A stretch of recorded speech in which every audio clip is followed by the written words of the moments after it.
చంద్రబాబు అధ్యక్షతన సచివాలయంలో పెట్టుబడులు, పారిశ్రామిక ప్రాజెక్టుల పురోగతిపై కీలక సమీక్ష సమావేశం జరిగింది.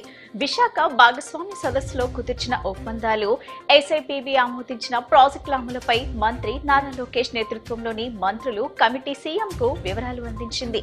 ఇప్పటి వరకు 11.47 లక్షల కోట్ల పెట్టుబడులతో 282 ప్రాజెక్టులకు ఆమోదం లభించగా వాటిలో 114 ప్రాజెక్టులు గ్రౌండింగ్ దశకు చేరుకున్నాయని వెల్లడించారు.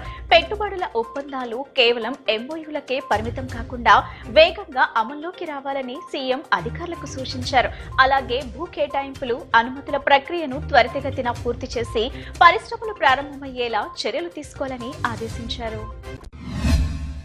టీడీపీ పొలిట్ బ్యూరో సమావేశం మంగళగిరి పార్టీ కార్యాలయంలో జరిగింది. నూతన కార్యవర్గ పొలిట్ బ్యూరో నియామకం తర్వాత తొలిసారి ఈ భేటీ జరిగింది. ఈ సమావేశానికి వర్చువల్ గా సీఎం చంద్రబాబు పాల్గొన్నారు.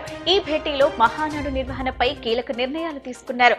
అమరావతిలో జరిగిన ఈ సమావేశంలో మహానాడు వేదికగా చేపట్టాల్సిన తీర్మానాలు, పార్టీ భవిష్యత్ కార్యాచరణ, ప్రభుత్వ సంక్షేమ కార్యక్రమాల ప్రచారంపై విస్తృతంగా చర్చించారు. ఈసారి మహానాడులో మొత్తం 20 కీలక తీర్మానాలను పెట్టాలని పొలిట్ బ్యూరో నిర్ణయించింది. రాష్ట్ర అభివృద్ధి, సంక్షేమ కార్యక్రమాలు, పెట్టుబడులు, మహిళా సాధికారత వంటి అంశాలకు ప్రాధాన్యం ఇవ్వాలని నిర్ణయించారు.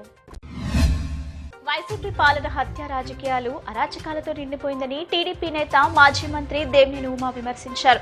పరిటాల రవి నుంచి వివేకానందరెడ్డి హత్య కేసు వరకు జరిగిన ఘటనలను ప్రజలు మర్చిపోలేరన్నారు.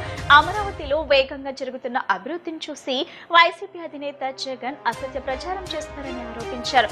కూటమి ప్రభుత్వం పెట్టుబడులు, పరిశ్రమలు, ఉద్యోగాల కల్పన దిశగా ముందుకు వెళ్తుందని తెలిపారు.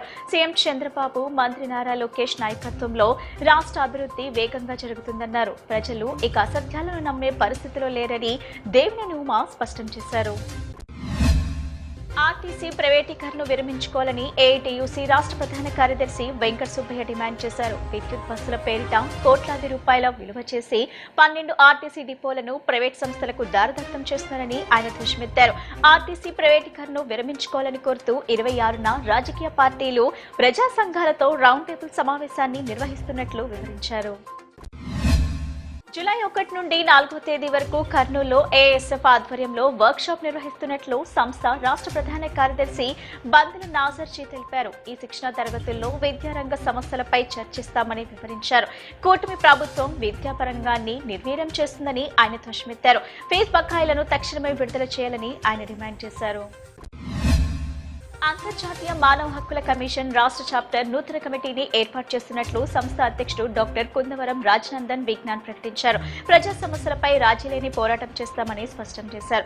రాష్ట్రంలోని ప్రాథమిక ఆరోగ్య కేంద్రాల్లో వసతులు లేవన్నారు. ఆరోగ్యశ్రీ అమల్లో విఫలమయ్యారని విమర్శించారు.